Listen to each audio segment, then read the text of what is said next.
a difference between us. I think you're bigger on individual rights and freedom than I am. I'm more group inclined. Yeah. Kumbaya.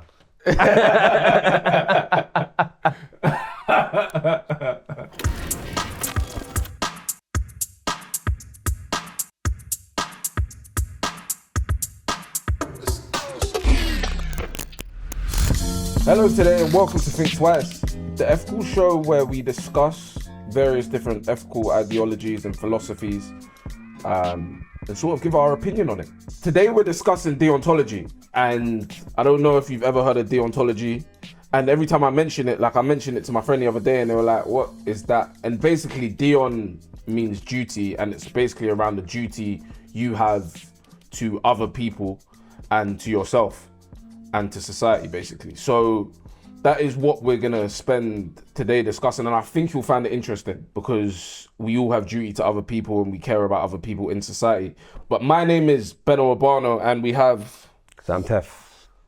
this particular ideology stems from someone called Immanuel Kant, K-A-N-T, yeah.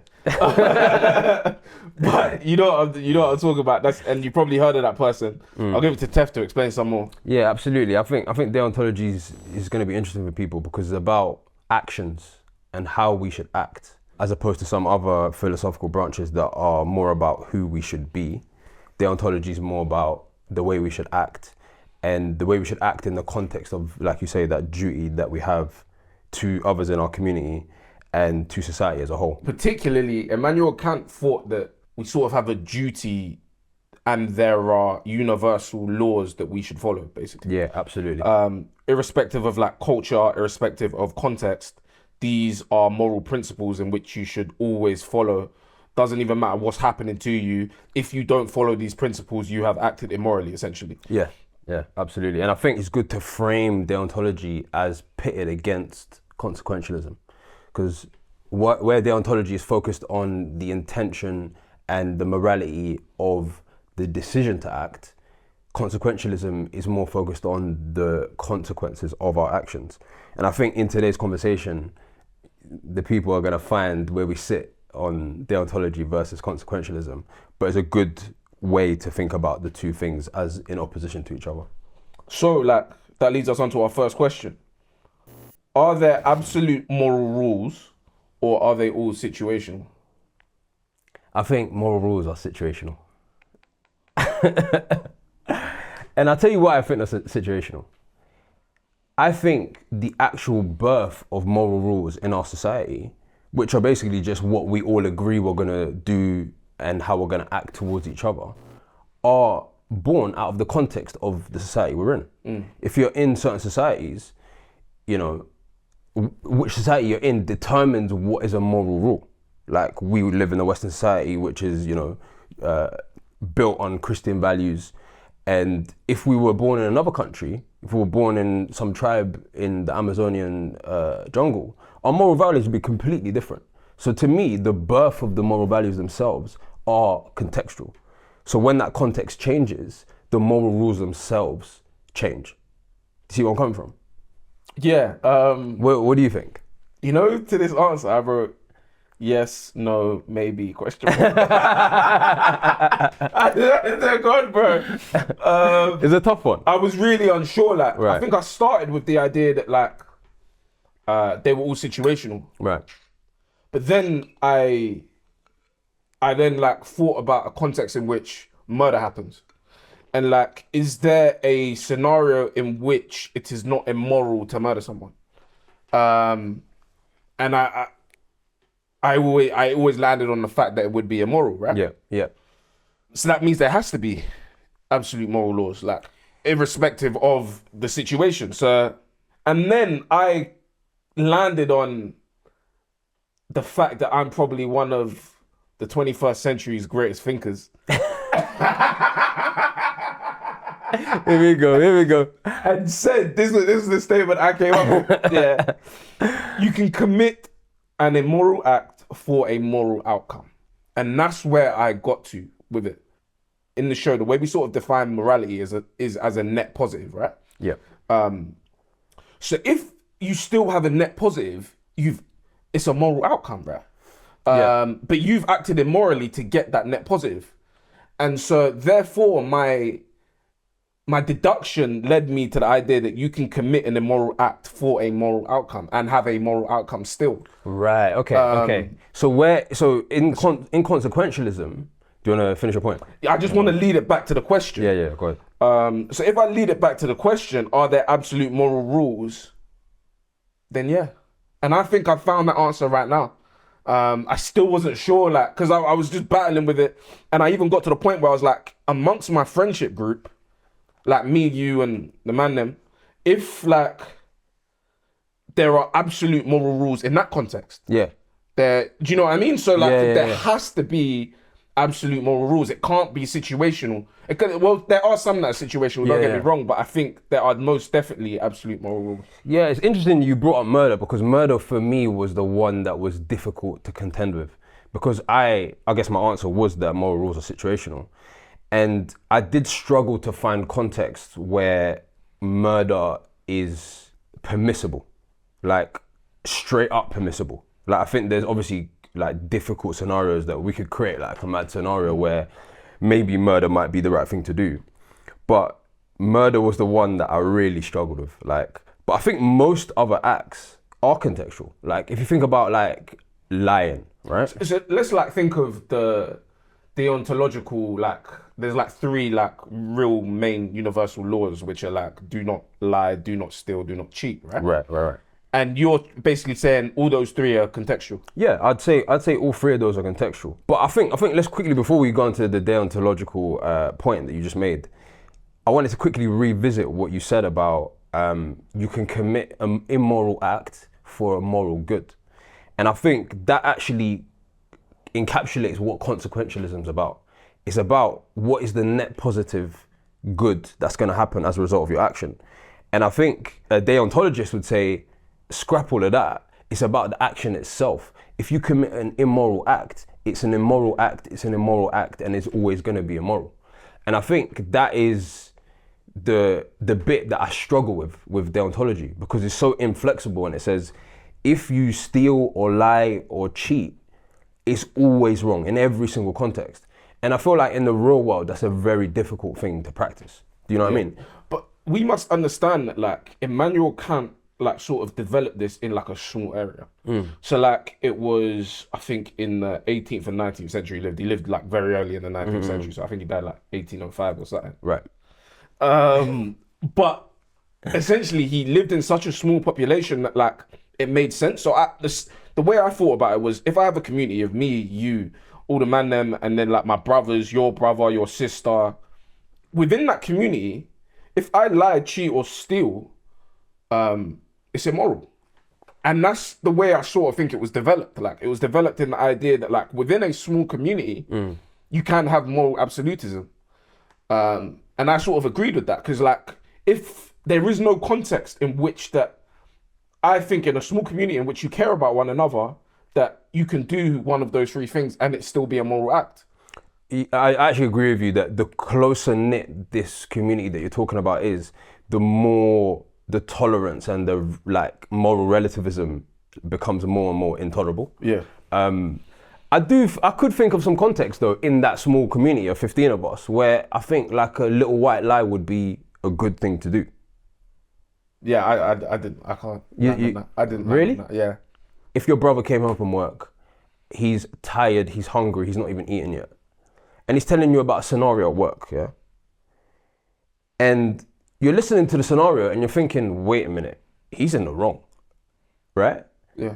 But in that moment, there's no net good that's gonna come out of you telling him the truth in that specific moment. I don't think like absence of omission is not lying. Omission isn't lying. So, and also, I also thought while I was doing this, I thought this is interesting to mention just before we move on, is that like immorality or even morality is graded on a scale. Of course. Yeah, and it's not black and white. There have to be some acceptable like immoral acts, if you know what I mean. And that's what I sort of got to as well while I was doing a little bit of reading. As in there needs to be a little bit of leeway. Precisely. Yeah. Well, it's not even so much there's leeway, it's just that you can commit an immoral act which isn't in the grand scheme of things that damaging. Does that make sense? But the deontological point of view is that that is categorically an immoral act and there's no flexibility on that point. Yeah, and I understand because they didn't put it on a scale, and I'm saying I think there is a scale. Right, where right, a scale right. should be used. I mean, there's a very common criticism Yeah. of deontology that it's just not flexible enough to be applied in the real world. So I think it's a very fair point that you make.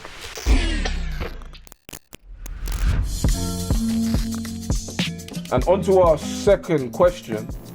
Do good intentions mitigate any actions that have negative consequences? I think they do. I think absolutely they do. If we just think about how that plays out in the real sense, in everyday situations, if I had good intentions but something went wrong, we just call that a mistake. I made a mistake, and the people around in society understand that my intentions were good and I just made a mistake there. Even in law, when a crime happens, if you didn't mean for that to happen, there's mitigation even written in law. So I think in most scenarios, that is a mitigating circumstance, and it should be. Yeah, I agree. And the reason why I agree is because I basically broke it down to the idea of action, right? So like when you're looking at a decision that you have to make, you have to factor in education and culture. Right. So like if you have like a dundus, like a dummy, who really wants to help somebody, Yeah. but they're unaware of how to help somebody. So like, so for example, this is quite a good one. An old lady wants to cross the road. Yeah. You've got like a guy who's a bit of an idiot, a bit of a dunce, wants to help this woman cross the road. She's quite elderly. And he grabs her by a hand and runs her across the road and she falls over. Right. Okay. The intention wasn't the issue. The issue was the action. And that now comes from education. So like the action is never in and of itself just intention. There is other factors that lead to the outcome. And those are the other factors that you probably should think about when you're actually assessing the outcome. I think that's a very good point about education and like knowing what the right answer is in terms of how to take an action. Yeah. And I think that's actually probably a very good point on the consequentialism side of things, because the deontological approach is basically like only about intention, only about the morality of the action itself. Whereas consequentialism is about the result. And I think you raise a very good point. It's actually a weakness of consequentialism that in order to know what the outcome is going to be, I need to have expertise. I need to be educated. And on some level, that's a weakness of consequentialism, because the more educated you are, the better you can assess it. But if you don't necessarily have expertise, it's difficult for you to make that assessment, and it's difficult for you to practice consequentialism. You see my point? No, explain that. So in order to assess the result of an action, the consequences of an action, in the way that a consequentialist would like us to do, we need expertise. And that's almost a weakness of consequentialism, because not everyone can practice consequentialism. In the scenario that you posed, where the guy who doesn't know how to get the woman across the road tries to do that, he can't practice consequentialism. He just cannot do it. And therefore he doesn't have the ability to act in a moral way to get that woman across the street. Whereas when you go with a deontological approach, it's more clear cut. It's like, we know there are rules: don't lie, don't cheat, don't steal. And it's easier to like follow those rules than it is to make an assessment in a consequentialist way. Does that make sense? No. I feel Did I lose you? yeah, just because like the way you basically tried to say it was like a weakness of one and not the other. I think it's a weakness of both. The fact that like the outcome is what's important in consequentialism, and the intention is what's good in deontology. But what we're actually missing in both of them is the education. Or what I'm saying is basically you need to have the education to go along with the good intentions. I would disagree with that, because I think that on a deontological point of view, as much as it is about intentions, it's really about a conformity to moral norms and societal norms. And that's how we judge the action itself. And intention comes into it because it's part of that thought process, right? If you intend to act in a way that is a social norm, i.e. the guy tried to get the woman across the road, that was his intention, then you have successfully like satisfied the criteria of deontology. And I think that's an easier thing to do. So is that what you're basically, that's what you're saying. So what you're saying is from the judgment of deontology, it's easier to do. Absolutely. I think the judgment required for deontology is straightforward, and almost the fact that it's not flexible makes it easier to follow. It's just I can agree it's with a that, duty rules based thing. Yeah. And you either met the criteria or you didn't. And it's My very black issue and white. was discussing the outcome as to whether it was a good or a bad outcome. But like essentially what you're saying is, if we're judging something and you judge it from a deontological approach, it's easier to follow. From a consequentialist approach, it's actually quite difficult to follow. It's very difficult, and because I think you need expertise to know the outcome. Exactly that. Or to have the odds or the assessment of what the outcome likely might be. Exactly. And I think that's where consequentialism is one of its potential pitfalls. I do think in real life though, we should strive to use both deontology or deontological approach and consequentialist approach, because I don't think it's one or the other. Like, I think we can act in a way that has conformity to social norms, and we also think about, okay, what's my actions what's gonna happen here? Like, if you have to tell someone bad news, for example, you're doing the right thing because you're telling them the truth. So you're satisfying it from a deontological point of view. But there are different ways to tell people the truth, right? You can tell them super harsh, you can just drop it on them, or you can tell it in a compassionate way. And I think making the choice to tell them in a compassionate way is a consequentialist thing. You're saying, how are they going to receive it, and what's the net outcome of me telling them going to be? And you're trying to maximize the good for that person. Does that make sense? Yeah. So I think in real life you can do both. Deontology. And you probably should do both. 100%. Yeah. 100%.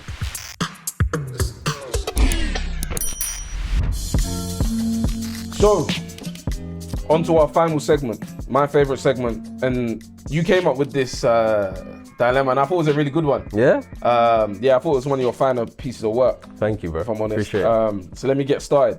You are a doctor in a hospital who is treating a woman who was in a serious car crash. She has suffered severe injuries, is unconscious, and is bleeding profusely when she arrives in your care. You perform emergency surgery to stop her bleeding, but she is in critical condition and needs a blood transfusion urgently.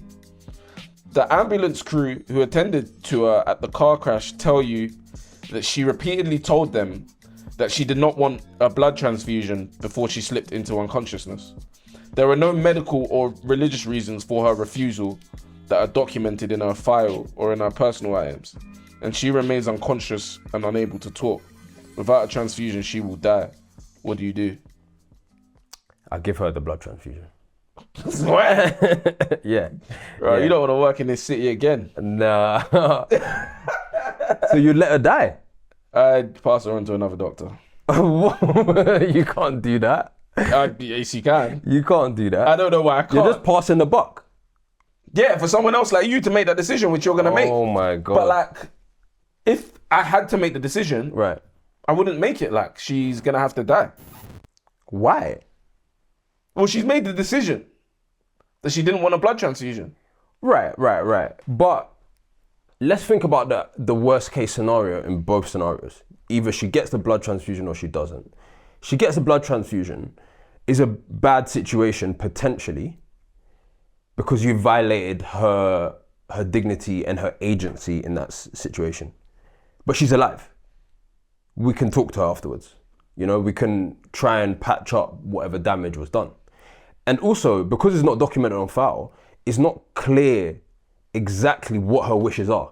We know that she said no blood transfusion, but who knows whether she said no blood transfusion unless it's life or death.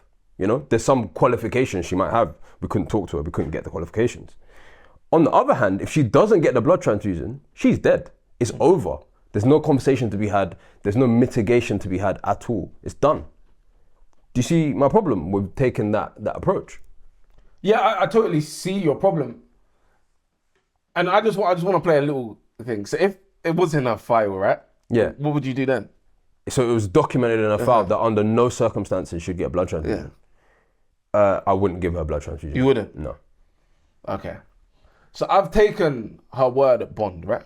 And she's made it clear to The ambulance staff. the ambulance people that she doesn't want a blood transfusion. She's made it clear to them. So it's clear enough for them to tell me, right? Yeah. So it's clear enough for them that they have accepted that this is the reality, for them to tell me that. It's still secondhand information. Of course. Right. That means I'm not culpable, really anything. But really and truly, You're just trying to wash your hands. I'm just saying, and I'll get back to it. Why I think it's really important. Right. Because I think it crosses over slightly into liberalism Okay. and the right of people to decide how they want to live their lives or not live their lives. Yeah. And if it's made clear that this woman does not want a blood transfusion, it's clear that enough to tell me I have to respect her rights, that she doesn't want it, and let someone like you make the decision. Do you know what? And be sued. My problem with your answer is twofold. Number one, you're not even making a decision. The question is, do you do the transfusion or you don't do the transfusion? And You're saying you pass the buck. That's not an option. Well, I'm saying I don't. I'm saying I won't. But but what I'm saying is I wouldn't do it. Like if I'm the only person there, I wouldn't do it. And hopefully in the hospital, I wouldn't be the only person there, and this doesn't have to be the outcome. That's basically what I'm saying. But you're shying away from the outcome where she dies, in a sense. Yeah, I don't want someone to die. Kill me. No. I don't Hold want someone to up. die. But you can stop that yourself. Why are you not stopping it yourself? Because I think your individual rights and liberties are more important Than what you think. than what I think, yeah. Right, okay. Let's take it back to the conversation we were having before about deontological approach versus consequentialist approach. To me, the deontological approach is conflicted here. Because you've got a duty of care to a patient who's in your care, but you also have some duty, like you say, to listen to her wishes and try to respect what she said to the ambulance staff, right? So you've got two duties in conflict. I actually think the duty of care trumps the duty to listen to her wishes because that side of things is not clear. It's not in her file. Yeah, but we must understand that, this is obviously an emergency situation. Right. I don't think you would have their file in an emergency situation at a random hospital. But if, Yeah, do you know what I mean? But let's assume you could have it. Assume you have some sort of information around it, right? So we have some information, and that is not in there particularly. But the last time she actually went to the hospital might have been 5 years ago or something. Mm-hmm. So we're basically saying there is not information in there that is clear that she wants a blood transfusion. Right. But there is an opportunity that information could have not got there. Does that make sense? That's true. But she's made it so clear to medical professionals before that she does not want a blood transfusion. And medical professionals have assessed her saying that to them and then have shared the information with me. I think you have to respect that. Yeah, but let's think about the context under which she told the ambulance staff that. She just suffered major trauma. She was basically bleeding out and was about to slip into unconsciousness. So, and had the wherewithal to tell you she don't want a blood transfusion. Who knows what her wherewithal was? But she had. She was about to go unconscious, bro. And she had, and the thing that she's not talking about her mum. She's not talking about her children. Not talking about her husband. What she's talking about is, don't give me a blood transfusion, big man. Right. So what are you saying? It's obviously important to her. Right. It's important to her. I get that. But again, who knows what her decision would have been if she knew that she would die if she didn't get it? Do you see what I'm saying? Yeah. So she might not want it for any number of reasons, but she didn't know that she was about to die, and she doesn't know that she's on her deathbed at this point. And you do. You've got that information. But I think we're both in agreement that the two duties, duty of care and the duty to listen to her, what she wants, are in conflict. And I think when those two duties are in conflict, using a consequentialist approach might be useful, especially when we know what the outcomes are. Because part of what makes consequentialism difficult is that you don't know what the actual outcomes are. We can think about the outcomes and try and predict the outcomes, but we don't know them for sure. But here we know them for sure. Like in the scenario, we know she's gonna die or she's gonna be alive. One of the two. And I think in that scenario, you have to opt for the consequence, which is better. The overall good is preserved. You see where I'm coming from? I totally see where you're coming from, but I just think there are certain fundamentals of character that you must abide by. Right. And if you truly believe in individual rights and freedoms, then I have to trust that you've made this decision. It's been recorded on the thing that we have, that you do not want a blood transfusion. And there is evidence to show that you have said this. I have to respect that and respect your individual rights and freedoms and not give it to you. Look, I think it comes back to a difference between us. I think you're bigger on individual rights and freedom than I am. I'm more group inclined. Yeah. Kumbaya.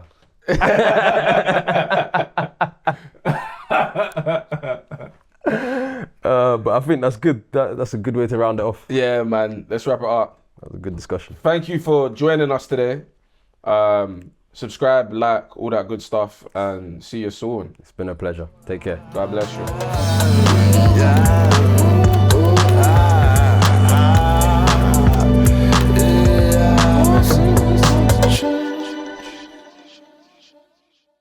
Cooking? Yeah. Cool. Hello. You forgot to introduce me, bro. Sorry, man. What's going on? Sorry, man. My name's Sam Tef, and I'm joined today with my guest. My guest? Let's Even run the I'm whole off. thing. Let's run the whole thing. Let's run the whole thing.